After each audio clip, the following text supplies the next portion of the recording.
और हर एक बात का आदी था। अब अजीत जैसे ही चार पकौड़े वाले के यहाँ पहुंचा और उसने यह देखा कि जो कभी उसका बॉस हुआ करता था मामूली से कपड़े पहने लाइन में खड़ा है, तो कहीं ना कहीं अजीत को मन में बहुत हंसी आई। लेकिन उसने खुद पर काबू किया और तुरंत जाकर वीर के सामने खड़ा हो गया और बोला, बॉस। जैसे ही वीर ने किसी के मुंह से अपने लिए यह शब्द सुने, वह पूरी तरह से हैरान रह गया। अजीत को देखकर उसे गहरी शर्मिंदगी महसूस हुई। उसे ऐसा लग रहा था जैसे काश कोई गड्ढा खुद जाए और वह उसमें समा जाए। आज उसका वही मामूली सा कर्मचारी जो उसके हर एक हुक्म का पालन करता था, बढ़िया महंगे सूट बूट पहने उसके सामने खड़ा था और वीर खुद उसका नौकर लग रहा था। अजीत ने फिर कहा, बॉस। वीर बहुत शर्मिंदा हो गया। उसने अपनी नजरें झुका ली, फिर अपनी झिझक छोड़कर अजीत के गले लग गया। कुछ देर बाद दोनों एक पेड़ के पास बने पार्क में जाकर बैठ गए। अजीत ने आंखों में छलकते आंसू पोंछते हुए कहा, मैंने सपने में भी नहीं सोचा था कि आपकी ऐसी हालत हो जाएगी। सच कहूं तो आपको देखकर लगता है जैसे धोबी का कुत्ता, न घर का न घाट का। फिलहाल बॉस, मुझे माफ कर देना। मैंने आपकी मदद करने की बहुत कोशिश की थी, लेकिन अरमान सिंघानिया के सख्त इंस्ट्रक्शन थे कि कोई भी आपकी मदद नहीं कर पाए। अगर किसी ने कोशिश की तो वह उसे भी रातों रात गायब करवा देता। इसीलिए मैं उस वक्त आपकी मदद नहीं कर पाया। लेकिन आज जब आंटी ने मुझे कॉल किया तो मैं खुद को रोक नहीं पाया और आपसे मिलने चला आया। फिलहाल आंटी ने कुछ जरूरी सामान मंगवाया था, मैं आपके लिए वही लेकर आया हूँ। यह कहते हुए अजीत ने अपने हाथ से दो सफेद रंग की पुड़िया वीर के हाथों में थमा दी। वह पुड़िया क्या थी इसका वीर को कोई अंदाजा नहीं था। फिलहाल वह अजीत से और ज्यादा बातें भी नहीं कर पाया क्योंकि उसे गहरी शर्मिंदगी महसूस हो रही थी। इसीलिए वीर ने जल्दी से लाइन में लगकर रौनक के लिए चाट पकौड़ी दिए और पुड़िया को चुपचाप छुपाकर सिंघानिया मेंशन की ओर लौट गया। वहीं दूसरी ओर सिंघानिया मेंशन में नानी माँ के कहने पर जल्दी ही फंक्शन की तैयारी शुरू हो गई। नानी माँ रक्षाबंधन का त्योहार सबके लिए यादगार बनाना चाहती थी। भले ही सभी लोग बहुत व्यस्त रहते थे, लेकिन इन दिनों सब एक परिवार की तरह रह रहे थे। इस परिवार की टौर को और मजबूत करने के लिए नानी माँ ने अब राखी के धागों का सहारा लिया था।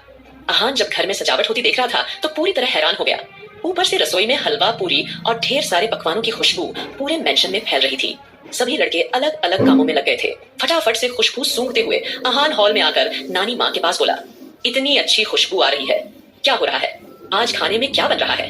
अहान को चहकते हुए देखकर रौनक मुस्कुराकर बोली, आपको ज्यादा खुश होने की जरूरत नहीं है, क्योंकि जो खाना बनेगा वह सिर्फ हमारे लिए बनेगा और मैं ही खाऊंगी।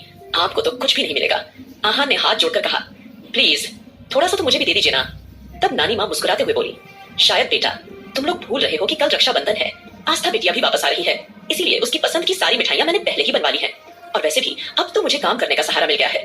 घर में जो नौकर चाकर हैं वो सब मेरे कहने पर काफी कुछ बना लेते हैं, लेकिन वसुंधरा के साथ मिलकर काम करवाने में मुझे बड़ा मजा आ रहा है। इतना सुनते ही सब हंस पड़े और माहौल खुशियों से भर गया और वे सभी वसुंधरा को पूरी तरह से सताना चाहते थे। तभी अचानक एक हल्की सी चीख की आवाज उन लोगों को सुनाई दी। सबके माथे पर बल पड़ गए। अचानक ये क्या हो गया? नानी माँ, अहान, रौनक, रश्मि, राधिका और वंशिका तुरंत किचन की ओर दौड़े। आकाश, सुमित और ध्रुव अभी एक जरूरी मामले पर डिस्कशन कर रहे थे, इसीलिए आने में थोड़ा वक्त लगा। लेकिन उनके कानों में भी वसुंधरा की आवाज पड़ी तो वे भी दौड़कर आ पहुंचे। जैसे ही सब किचन में पहुंचे उन्होंने देखा वसुंधरा कढ़ाई में पकौड़े तल रही थी। उसी वक्त गर्म तेल की कुछ बूंदें उसके हाथ पर गिर गईं। वह दर्द से बेकरार होकर चीख उठी थी। ये देखकर बाकी सब लड़कियों को वसुंधरा पर तरस आ गया।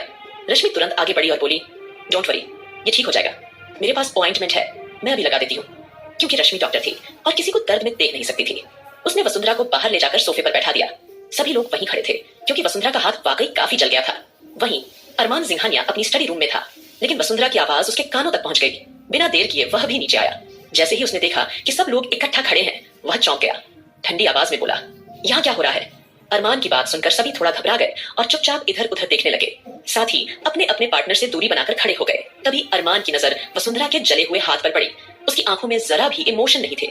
रश्मि जैसे ही वसुंधरा के हाथों पर ऑइंटमेंट लगाने जा रही थी, अरमान ने उसे रोक दिया और सख्त आवाज में बोला, कोई जरूरत नहीं है, इसे किसी भी तरह की ऑइंटमेंट या मरहम पट्टी की आवश्यकता नहीं। इस औरत के अंदर पैसों की इतनी आग है कि अब ये और किसी आग से जल ही नहीं सकती। अरमान की यह बात सुनकर सब लोग हैरान रह गए। वसुंधरा के दिल में आज अजीब सा दर्द उठा। उसे पहली बार ऐसा लगा जैसे किसी ने उसका दिल मुट्ठी में भींच लिया हो। अरमान का इतना रूखा व्यवहार वह बर्दाश्त नहीं कर पाई। उसकी आंखें भर आई। साड़ी का पल्लू संभालते हुए वह सीधे अपने कमरे में चली गई। नानी माँ को बहुत बुरा लगा, लेकिन कोई भी अरमान के सामने कुछ बोलने की हिम्मत नहीं कर सका। वसुंधरा के कमरे में जाने के बाद माहौल मायूस हो गया। तभी रौनक ने उदास स्वर में कहा, वसुंधरा, आंटी तो अपने कमरे में चली गई है, अब बाकी की पूरी खड़ी कौन पकाएगा? ये सुनकर सब लोग चुप हो गए। मन ही मन सोचने लगे, सच में अब तो खड़ी चावल का क्या होगा? लेकिन जैसे ही रौनक ने यह बात कही, सबकी आंखें अचानक उसकी ओर टिक गई। रौनक ने हड़बड़ाकर इधर उधर देखा और हंसते हुए बोली, मेरा मतलब सब लोगों का खाने का मन था ना, खड़ी चावल, पर अब तो वसुंधरा आंटी कमरे में चली गई, तो खड़ी चावल कौन बनाएगा? वैसे आस्था भी आ रही है और उसे तो ये बहुत पसंद है। रौनक की बात सुनकर अहान बड़बड़ाया, हे भगवान, यह लड़की क्यों बार बार शेर के मुंह में हाथ डालती है? क्यों बार बार भाभी का जिक्र छेड़ देती है? अब क्या होगा? कहीं भाई इसे जिंदा ही न खा जाए। ध्रुव ने झल्लाकर कहा, यार मुझे समझ नहीं आता, तेरी बीवी भी खतरों की खिलाड़ी है क्या? जब देखो भाई के साथ छेड़छाड़ करती रहती है, और तू भी जानता है कि उनके हाथों से छेड़छाड़ करने का मतलब है बम की पिन निकालना। अब वो कब फटेगा ये किसी को नहीं पता। माहौल और भारी हो गया था। तभी नानी माँ ने बात को संभाला। अरे रौनक बिटिया, क्यों परेशान होती हो? तुमने हमारे हाथ की खड़ी नहीं खाई है ना? आज हम तुम्हें चटपटी मसालेदार एकदम पकोड़े वाली खड़ी खिलाएंगे। फिक्र मत कर, हम अभी जाते हैं और अपने हाथों में करची थाम लेते हैं। यह बोलकर नानी माँ ने जल्दी ही माहौल हल्का फुल्का कर दिया था, लेकिन अरमान का मन अभी भी रौनक की बात पर अटका हुआ था। आस्था, आखिर यह आस्था कौन है? यह नाम वह दूसरी बार सुन रहा था। रौनक ने पहले भी आस्था का जिक्र किया था, लेकिन तब उसने समझा कि शायद यह किसी रेस्टोरेंट का नाम है। पर आज फिर यह नाम सुनकर उसे हैरानी हुई। उसने सोचा कि उसे पूछना चाहिए, मगर उसकी पर्सनैलिटी ऐसी थी कि वह किसी से सीधे इस तरह का सवाल नहीं कर सकता था। इसलिए उसने मन में ठान लिया कि वह खुद ही यह पता लगाएगा कि आखिर आस्था कौन है। फिलहाल कुछ सोचते हुए अरमान वहां से जाने लगा। वहीं दूसरी ओर आस्था ने एंजल के साथ मिलकर एक से बढ़कर एक पकवान बनाए थे। दादाजी की खुशी का इस समय कोई ठिकाना नहीं था। उनके दिल में उमंग ऐसे उमड़ आई थी जैसे बरसों से दबा हुआ कोई सुख अचानक मिल गया हो। वह ऑस्ट्रेलिया में कितने ही सालों बाद भारतीय भोजन बनते देख रहे थे। एक से बढ़कर एक बढ़िया व्यंजन बने थे और हर पकवान की महक में घर भर गया था। सब बेहद खुश थे। जब से उन्होंने अपने मन की बात अपने बच्चों के साथ बांटी थी, तभी से उनका दिल हल्का फुल्का हो गया था।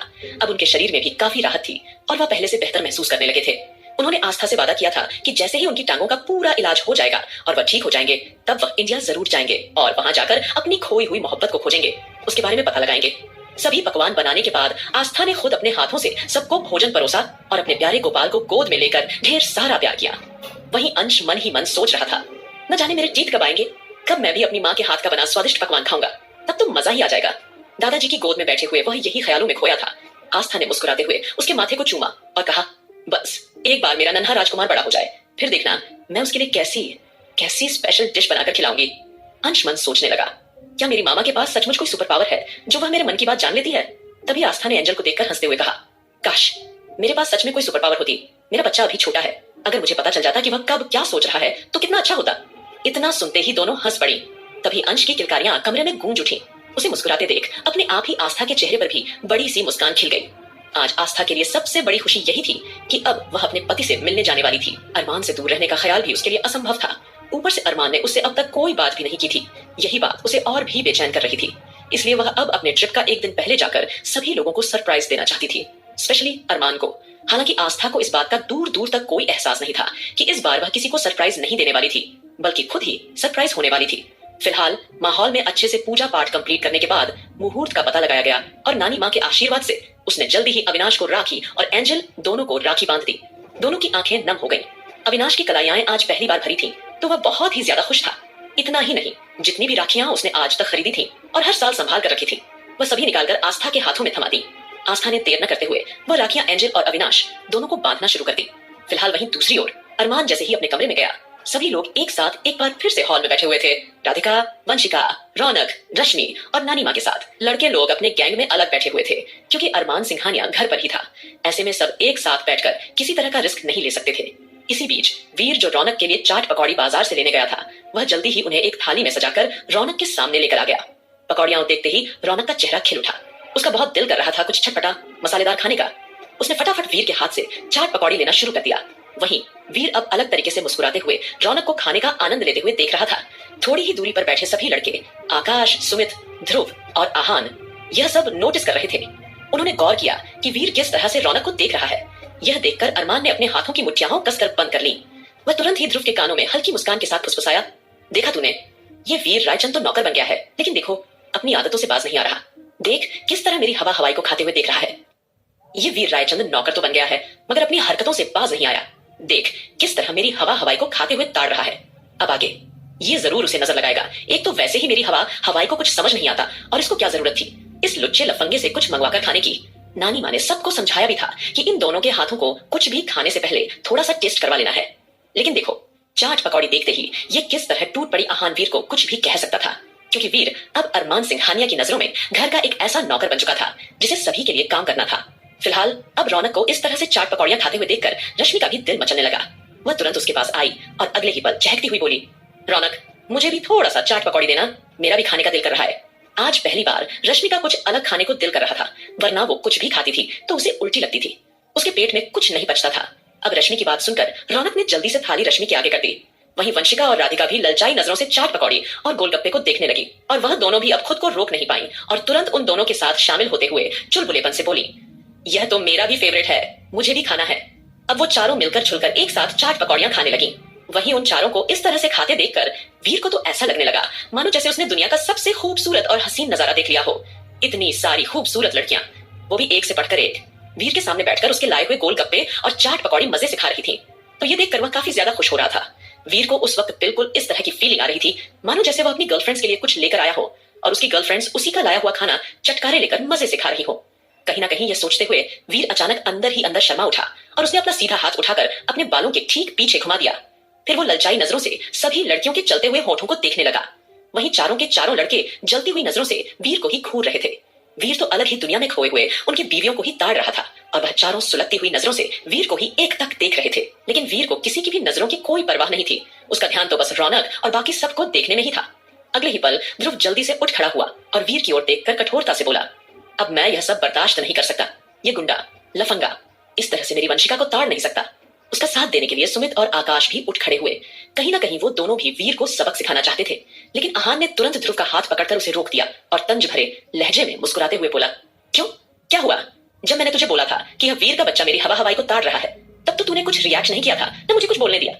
और अब जैसे ही वीर वंशिका, साथ ही साथ राधिका भाभी और रश्मि दीदी को देखने लगा, तो तुम लोगों को जेलसी फील होने लगी। फिलहाल अभी मुझे कुछ सोचने दो, मैं इस वीर का कुछ ना कुछ करता हूँ। तभी अचानक आहान के दिमाग में एक आइडिया आया और वह सीधा नानी माँ के पास किचन में चला गया। किचन में जाकर उसने नानी माँ को देखा, जो इस वक्त रौनक की पसंद का खाना बना रही थी।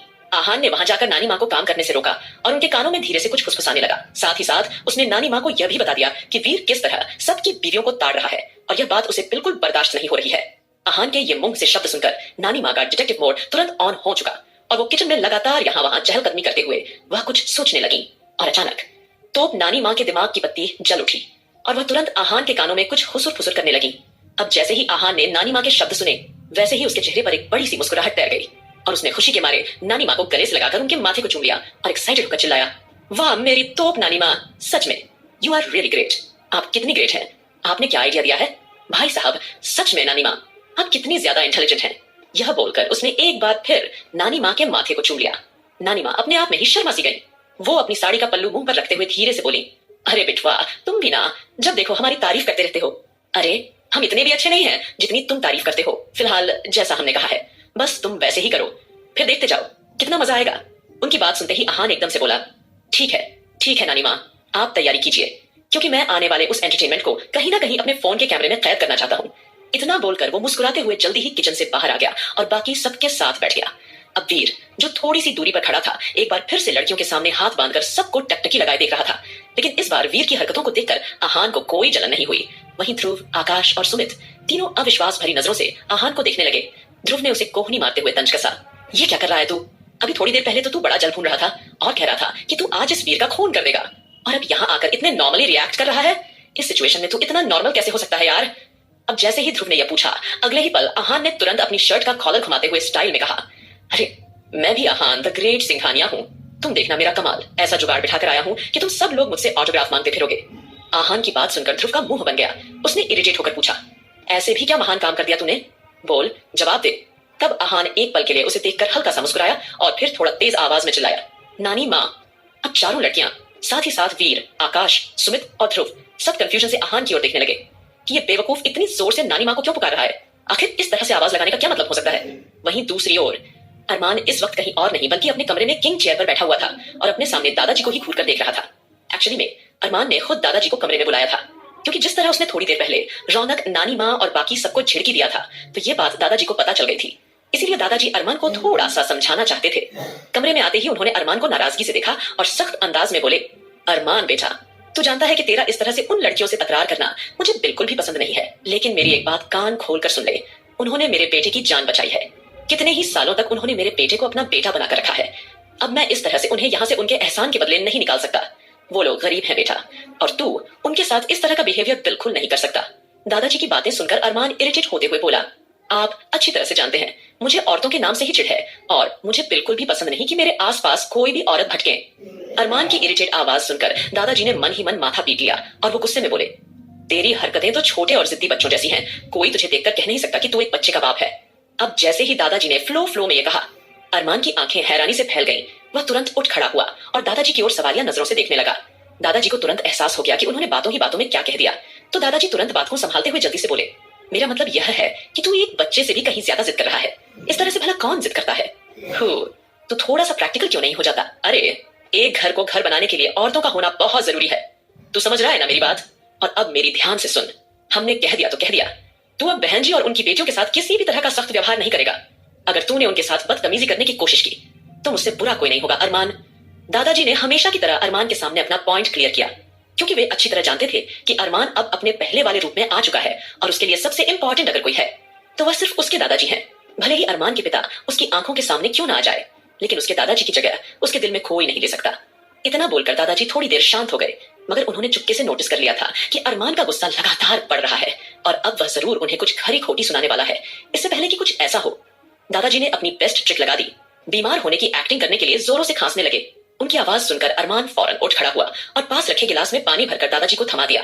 फिर खुद के गुस्से को कंट्रोल करते हुए बोला, ठीक है, लेकिन मेरी एक बात कान खोलकर सुन लीजिए। अगर वह तीनों लड़कियां या उनकी नानी माँ ने मेरे किसी भी मामले में टांग अड़ाने की कोशिश की तो मुझसे बुरा कोई नहीं होगा। उनसे कह दीजिए कि वो सब मुझसे दूरी बनाए रखें। इतना कहकर अरमान अपने लंबे लंबे कदमों से सीधा अपने कमरे से बाहर निकल गया, क्योंकि दादाजी का इस तरह से नानी माँ और उनकी बेटियों का फेवर करना अरमान को कुछ खास पसंद नहीं आया था। वह गुस्से से पंचिंग बैग पर पंच करने लगा। उसके हर वार में उसका गुस्सा साफ झलक रहा था। अरमान खुद से यह सवाल पूछने से रोक नहीं पाया, आखिरकार उस बूढ़ी औरत और उसकी तीनों बेटियों ने दादाजी पर ऐसा कौन सा जादू कर दिया है जो वह इस तरह से उनकी साइड लेने के लिए मेरे सामने खड़े हो गए। वरना अरमान को कोई भी ऑर्डर देने से पहले या कुछ भी बोलने से पहले दादाजी 100 बार सोचा करते थे। लेकिन आज दादाजी की आंखों में सिर्फ और सिर्फ उन लोगों के लिए अपनापन था, उन लोगों के लिए प्यार था। यह बात अरमान बर्दाश्त नहीं कर पा रहा था। उसने और तेजी से पंचिंग बैग पर वार करना शुरू कर दिया। उसके दिमाग में लगातार यही सवाल उमड़ रहा था, आखिरकार इन 2 सालों में इस घर में ऐसा क्या क्या हुआ था जो उसकी जिंदगी में इतने बदलाव आए हैं। उसे तो सब कुछ पहले जैसा ही परफेक्ट लगता था। फर्क सिर्फ इतना था कि अब इस घर में कुछ औरतें आ गई थीं और यही बात वह एक्सेप्ट नहीं कर पा रहा था। वहीं दूसरी ओर ऑस्ट्रेलिया में आस्था ने एक से बढ़कर एक पकवान बनाए थे और शुभ मुहूर्त पर उसने अपने भाई को राखी बांधी।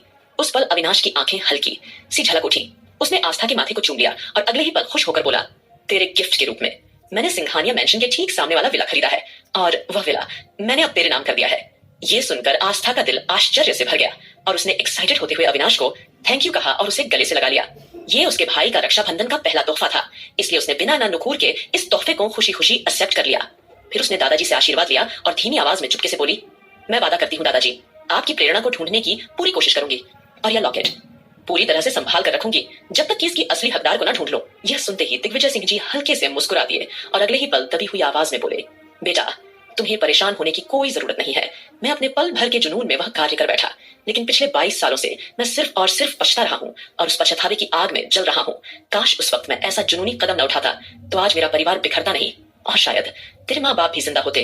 यह सुनकर अगले ही पल आस्था की आंखें एक बार फिर भर आईं, मगर उसने गहरी सांस लेते हुए खुद को संभाला और हल्की सी स्माइल के साथ बोली, आप बिल्कुल भी परेशान मत होइए दादाजी। वैसे भी हर किसी की जिंदगी में एक जुनून और मकसद होना जरूरी है, वरना जिंदगी बोरिंग हो जाएगी, है ना? यह कहते हुए आस्था दादाजी के गले लग गई। दादाजी की आंखों में भी हल्की मुस्कान थी। वहीं अंश मुस्कुराकर अपनी माँ को टिमटिमाती हुई आंखों से टुकुर टुकुर देख रहा था। आज आस्था बेहद प्यारी लग रही थी। खास मौकों पर वह हमेशा अपनी नानी माँ की दी हुई साड़ियां पहना करती थी, मगर आज दादाजी ने उसे कुछ साड़ियां दी।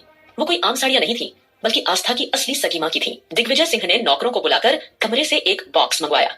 आस्था की ओर देखते हुए एकदम से इमोशनल होकर बोले, मैं जानता हूँ जिन लोगों ने तुम्हें पाला है तुम उन्हें अपने माँ बाप मानती आई हो और बहुत ही तकलीफों के बीच तुमने अपनी जिंदगी गुजारी है, मगर मैं चाहता हूँ कि आज से यह साड़ियां तुम्हारे पास रहें।